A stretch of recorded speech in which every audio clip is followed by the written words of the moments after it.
Welcome to be in the garden. Welcome to being in nature. I do trust you're well. I certainly am. I know it's been a while. Where have you been? Thank you for welcoming me back into your homes. It has been a moment, I have to admit, but it's so beautiful to be with you again. I've got some spent coffee grounds here, which I collect from my local coffee shop. I enjoy the idea of picking up free resources that can be useful for the garden. Coffee grounds are such an ideal way of just adding some nutrients and diversity back into the gardens. And often the coffee shops are desperate to get rid of their free spent coffee grounds. And so why not speak to a local coffee shop, see if you can pick up their free resources.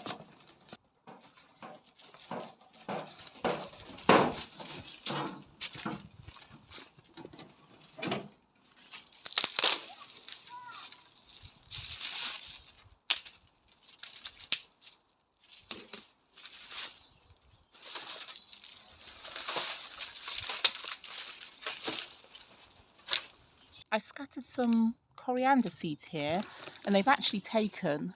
So what I'm going to try and do here is scrape these up so that I can access the soil beneath here, and then I will replant the corianders somewhere. You know me, I'm not sure exactly where, but I will replant them somewhere. But what I'm going to do is just take off a few inches beneath the coriander seeds that have germinated just to protect them, and then I'm going to make use of this compost. It's home created compost that I've bagged up, and they've been stored away in these bags for a moment whilst I rearranged the metal beds. But now it's time for me to access it. I'm going to see what I can do with removing the compost but also preserving the coriander seeds.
So here in this dumpy bag, I know that I've got some Jerusalem artichokes in here, and or sunchokes, and here they are. They're actually ready for harvest if you like, but we have plenty that we've harvested earlier on in the season. And what I'm going to do is, as I'm removing them from the dumpy bag, I'm going to place them in a container. I've said before that whilst these are beautiful sunchokes, they're quite prolific. If you plant it once, you'll never need to plant them again because they will grow and come back every single year. They're perennials. So what I'm going to try and do, if it's not too late, is just double check and double check and double check for any of the remaining bulbs of the Jerusalem artichokes or sunchokes, and just try and put them into this container so that they are indeed contained and they do not regrow in all the different vegetable beds where I'm going to put this soil. So I'm just having a gentle dig down of the remaining stems, and I'm going to place them in this container. Let me see, I've got the camera in one hand. Oh, that's it there. That's a great example. Can you see? And all you need to do is leave one of those behind, and you will forever have sunchoke. So if I place those in that container, I can then decide where I want those to grow. I've got a voluntary Swiss chard here. I think I'll place that in the container with the coriander and then come back to this rather large stem. I'm sure there'll be, ooh.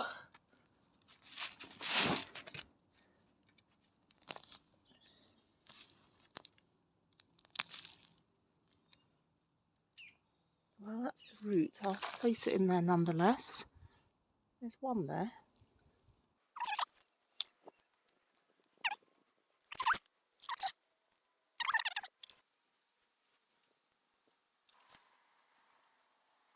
So here I have some of the sunchokes. You can see them. They're perfect. They can be eaten raw, they can be grated, they can be sautéed, they can be eaten just like potatoes really. And they're a safe crop to grow because they need no effort to plant them in, and they're there virtually year after year. What I'm going to do now is just top it up with some soil.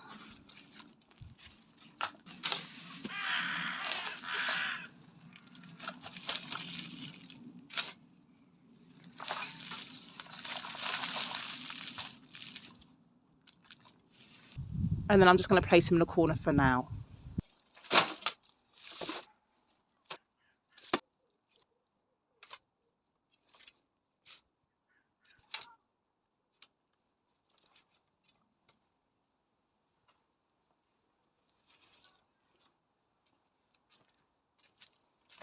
Here are some of the largest artichokes, sunchokes that I've grown. That's my palm. So it's quite large. Again, I encourage you, if you're looking for edibles to grow, this is foolhardy in that it grows no matter how good a gardener you are. Definitely one to recommend. But as I've said before, be mindful where you plant it because they will pop up just about anywhere. Sunchokes.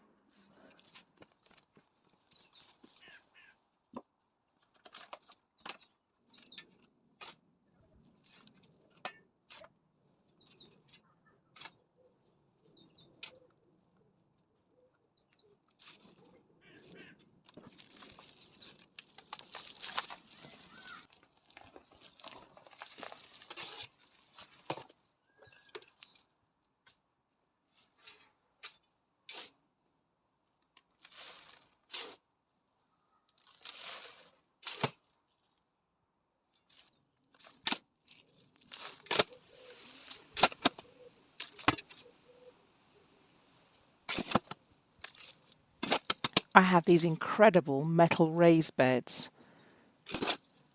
that were installed to replace some wooden ones that lived an amazing life here in the garden, but over time did disintegrate. I'll be sure to put a link somewhere in this region to show you how we installed these metal beds. In the meantime, because of the size of these beds, it's taken me a long while to fill them with the compost. In case you don't know, we don't use any pesticides or herbicides in our gardens. I'm filling up the raised beds using some compost that I've made over time. So what is it I put in my compost, I hear you ask? Well, I try to keep it as simple as possible. I don't measure the quantities of anything. Absolutely not. I keep it real simple. It's simply the garden waste. However, I avoid putting prickly foliage in there, such as the pyracanthus. Otherwise, really, pretty much all garden waste goes into the compost, and I just leave it to break down over time. Also, household kitchen waste as well. But there's no animal products in the compost at all, none whatsoever.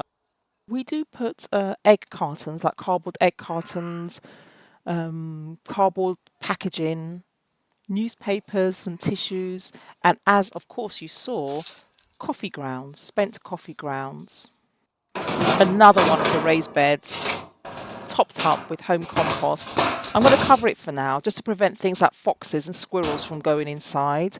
As you can see, the lid is yet to be painted. Perhaps I'll get round to doing that sometime in the spring.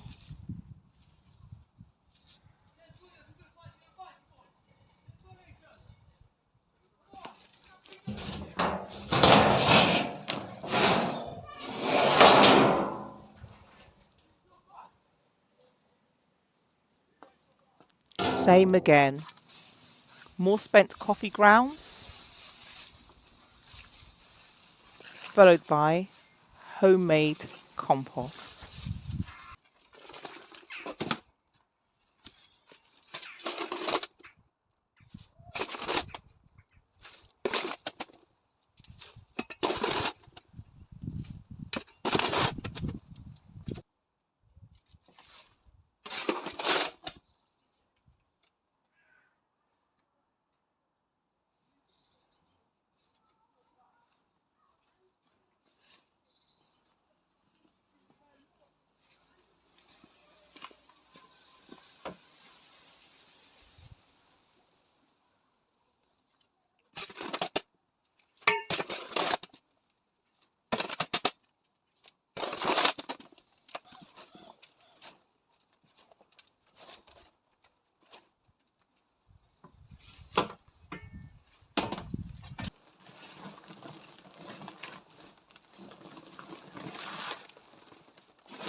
In this pot, I have some coriander seeds that have germinated. I'm just going to plant them out and see what happens. But I also have some walking onions or tree onions. And that's what you can see me planting out just now.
Thank you so much for watching this video.